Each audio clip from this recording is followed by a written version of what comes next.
এ হাসান, তুমি তোমার যে ওয়াজটা ভাইরাল হয়েছিল এটা একটু করো তো।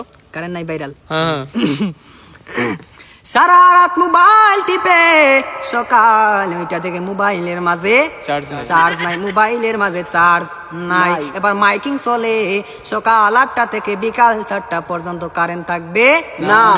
এবার টেনশন আছে না? নাই, সারাদিন কারেন্ট থাকবে না।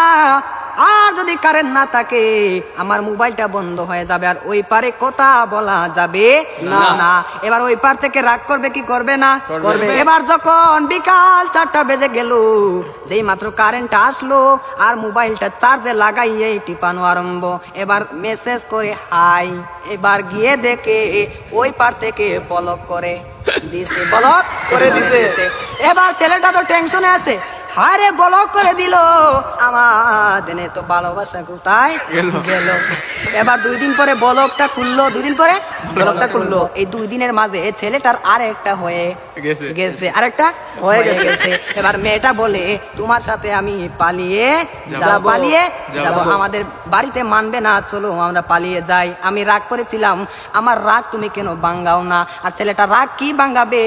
এই 2 দিনের মাঝে আরেকটা কপালের মাঝে জয়টা গেছে।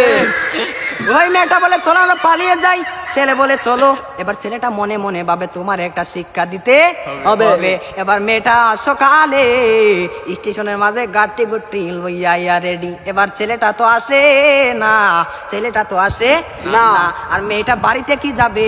বাড়ির মাঝে 3 হাত লম্বা একটা চিঠি দিয়া পাইছে। পাশের গ্রামের রফিক মিয়ার সাথে পালিয়ে যাবে, বাড়িতে চিঠি দিয়ে যায়। আমি আর বাড়িতে মাঝে কোনোদিন আসবো না, তার নয় কার না, আমি আর কোনোদিন বাড়ির মাঝে আসবো না। আমি চলে গেলাম পাশের গ্রামের রফিক মিয়ার সাথে।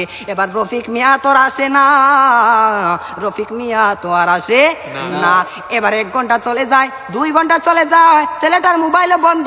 মেয়েটা তো আর বুঝার বাকি হলো না, আমাকে চলে গেল ছাড়িয়ে, আমাকে ফাঁকি দিল। এখন তো মরা ছাড়া আর কোনো উপায় নাই। পরের দিন সকালে মাইকের মাঝে আওয়াজ শোনা যায়, সকলে পড়ি ইন্না লিল্লাহি ওয়া ইন্না ইলাইহি রাজিউন।